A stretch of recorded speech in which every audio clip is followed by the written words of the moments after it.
অনির্বাণ গ্রামের ছেলে। তার খুব ইচ্ছে সে শহরে গিয়ে অনেক বড় প্রতিষ্ঠানে চাকরি করবে। ছোটবেলা থেকে লেখাপড়ায় ছিল অদম্য মেধাবী। তার মা বাবা দুজনেরই খুব আশা ছেলে বেশ বড় নাম করা ব্যক্তিত্ব হবে।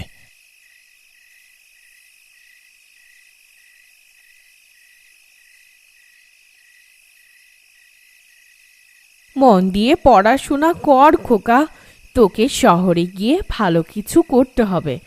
তোর বাবার অনেক আশা তোকে নিয়ে।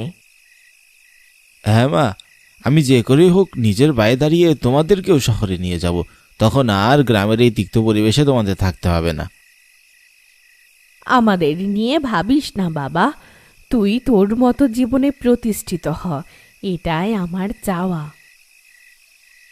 না না মা, আমি তোমাদের ফেলে রেখে কোথাও যাব না। আচ্ছা আচ্ছা, সে দেখা যাবে ক্ষণ।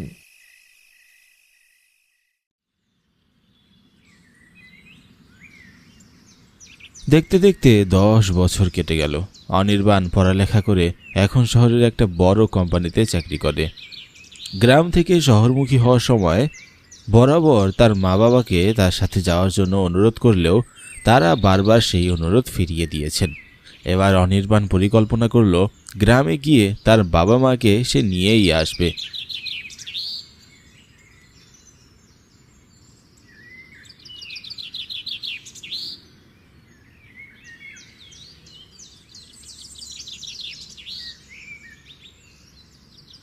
অনেক বছর তো হয়ে গেল গ্রামে যাই না, না জানি বাবা মা কেমন আছেন। এবার যে করি হোক তাদেরকে শহরে নিয়ে আসবো।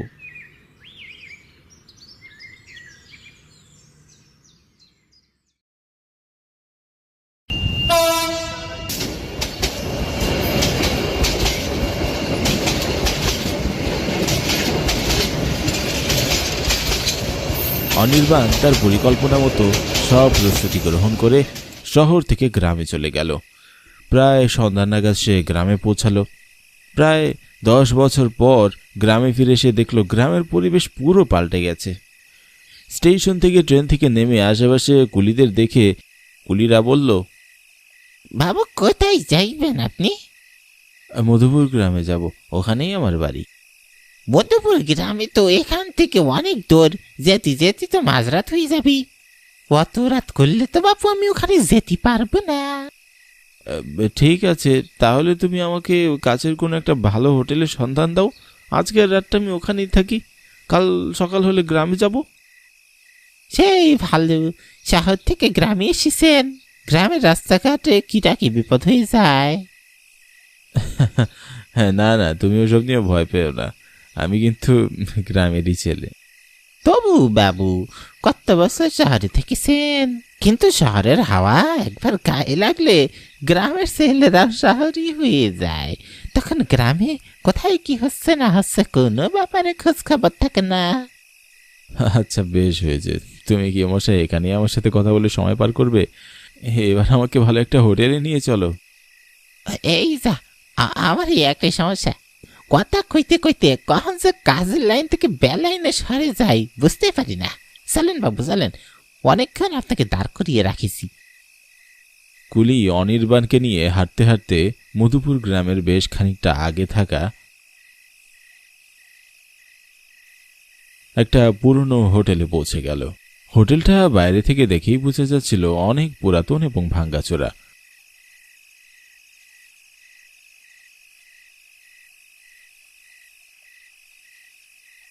পুরো হোটেল বাইরে থেকে দেখলে গা ছমছম করে। সে ভয় পেয়ে কুলিকে বলল, ও দাদা, কোথায় নিয়ে এলে তুমি আমায়? কেন বাবু, আমাদের আশেপাশের কয়েক গ্রামে এটাই বেশ পরিচিত হোটেল। রাতের বেলা দেরি করে ট্রেন আসতে যাত্রীরা তো এখানে বিশ্রাম নেয়। ওই দেখুন হোটেলের মূল দরজা দিয়ে কতজন লোক ঢুকছে। দাদা, এটা ছাড়া কি আর কোনো হোটেল নেই? না বাবু, আশেপাশে কোনো কিছু নেই, থাকলে তো আমি আপনাকে সেখানে নিয়ে যেতাম নাকি। এমন জরাসীর্ণ হোটেলে কি আর আপনাকে আমি থাকতে দিতাম? কিন্তু কি আর করার, মন্দের ভালো বলতে যা বোঝায় আর কি। অনির্বাণের মনের খচখচনিটা রয়েই গেল। কিন্তু এটা ছাড়া আর কোনো পথও খোলা নেই তার কাছে।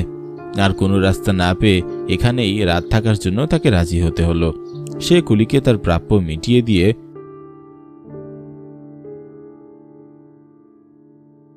সুটকেস হাতে নিয়ে হোটেলের ভিতরে চলে গেল। হোটেলটা বাইরে থেকে দেখতে যতটা ভুতুরে, ভিতর থেকে তার উল্টো। ভিতরে দেখতে পেল পরিষ্কার একটি রিসিপশন টেবিল, তার সামনে মধ্যবয়সী এক লোক দাঁড়িয়ে আছে। লোকটি অনির্বাণকে দেখতে হাসি খুশি ফুটিয়ে বলল, welcome sir, welcome to our hotel. বলুন আপনাকে কিভাবে সাহায্য করতে পারি? দাদা, এই হোটেলটা কবে বানানো হয়েছে? এই তো 5 বছর মতো হলো। রাতের বেলায় ট্রেন দেরিতে এলে যাত্রীদের বিড়ম্বনায় পড়তে হয় বলে এই হোটেলটা নির্মাণ করা হয়েছে। ও আচ্ছা। হোটেলের বাইরের পরিবেশটা যেমন দেখতে, ভিতরে তো তার কোনো মিলই নেই। বাইরে কেমন জরাজীর্ণ, অথচ ভিতরে কেমন ঝকঝকে। 5 বছর আগে বানানো হোটেল বুঝিয়ে বাইরে থেকে এমন জরাজীর্ণ দেখায়?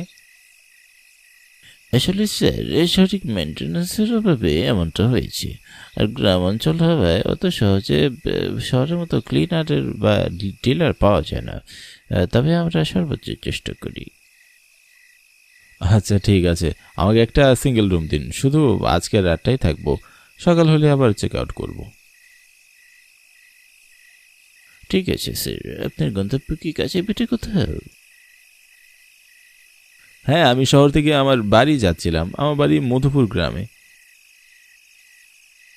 রিসেপশনিস্টের হাত থেকে অনির্বাণ চাবি নিয়ে তার ঘরে চলে গেল।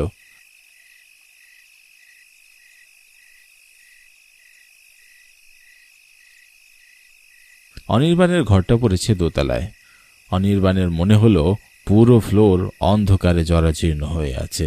কেউ যেন খুব যত্ন করে একরাশ কালো আধার দোতলায় ছাপিয়ে দিয়েছে। দোতলায় একদম শেষে একটা আলো একবার জ্বলছে আবার নিভছে। অনির্বাণের ভয় লাগতে শুরু করলো। বাহ, রুমটা তো বেশ সুন্দর। এবার একটু লম্বা ঘুম দিতে পারলে ভালোই লাগবে। আর আগে স্নান করে আসি।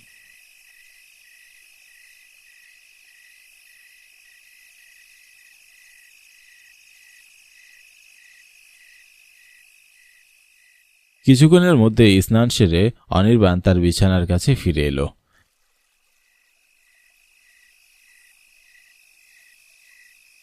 বিছানায় গায়ে লিয়ে দিতেই সমস্ত ক্লান্তি আর ভয় দূর হয়ে শান্তির ঘুম নেমে এলো চোখের মধ্যে। মাঝরাতে হঠাৎ দরজার ঠকঠক আওয়াজে ঘুম ভেঙে গেল অনির্বাণের।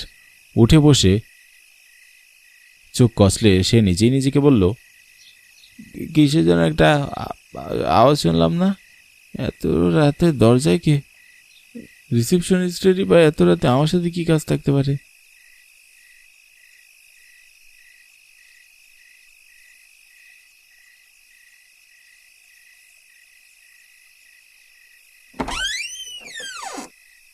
আরে আশ্চর্য, কেউ নেই তো। কিন্তু আমি যে স্পষ্ট শুনতে পেলাম কেউ একজন আমার দরজায় কড়া নাড়ল। কি আমি কোনো স্বপ্ন দেখছিলাম?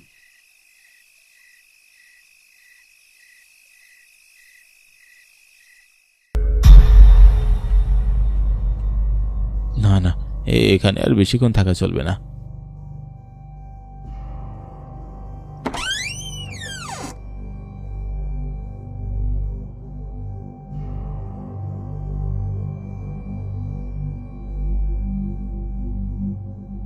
আরে কি আশ্চর্য, ঘরটা আবার এমন ঠান্ডা লাগছে কেন? কিছুক্ষণ আগেই তো কেমন উষ্ণ ছিল, অথচ এখন তো মনে হচ্ছে বরফের দেশে দাঁড়িয়ে আছি। প্রচন্ড ভয় অনির্বাণকে আষ্টেপৃষ্টে জড়িয়ে ধরল। হঠাৎ অনির্বাণের কানে স্পষ্ট ভেসে এলো তার মায়ের গলার স্বর। খোকা, তুই চলে যা এখান থেকে। এটা মৃত্যুপুরী, এখানে তুই থাকিস না বাবা। মা, কোথায় তুমি? আমি তোর সাথেই আছি বাবা, তুই ভয় পাস না। তোকে আমি এখান থেকে বের হতে সাহায্য করব। তুমি কি বলছো মা? আমি তো কিছুই বুঝতে পারছি না। তুমি কোথা থেকে কথা বলছো? সামনে এসো। কত বছর তোমায় দেখি না। তাছাড়া তুমি এখানে আসলেই বা কি করে?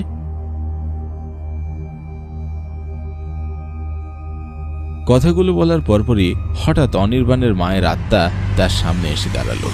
অনির্বাণ বিস্ফারিত চোখে তার মায়ের দিকে তাকিয়ে রইল। এ তো তার সেই চিরচেনা মা নয়, যেন প্রেতপুরী থেকে চলে আসা কোনো এক অশরীরী। তার মায়ের পরনে ময়লা শাড়ি, সেখানে রক্তের ছাপ, চেহারার এক পাশ অর্ধকলিত, চোখ দুটো জ্বলন্ত লাল হয়ে আছে। কিন্তু অনির্বাণের তার মায়ের এমন রূপ দেখে ভয় না পেয়ে উল্টো কষ্টে তার বুক ভারী হয়ে গেল। সে কাঁদতে কাঁদতে বলল, এ কি অবস্থা হলো তোমার মা? তুই গ্রাম থেকে চলে যাওয়ার পর গ্রামে এক ভয়ঙ্কর ডাকাতের আক্রমণ হয়। সেই ডাকাত পুরো গ্রামে তাণ্ডব চালায়। কেউ তার আক্রোশ থেকে রক্ষা পায় না। এক সময় সে তার পৈশাচিক আনন্দ মেটাতে পুরো গ্রামের বাড়ি বাড়ি আগুন লাগিয়ে দেয়। পুরো গ্রাম নিশ্চিহ্ন হয়ে যায়।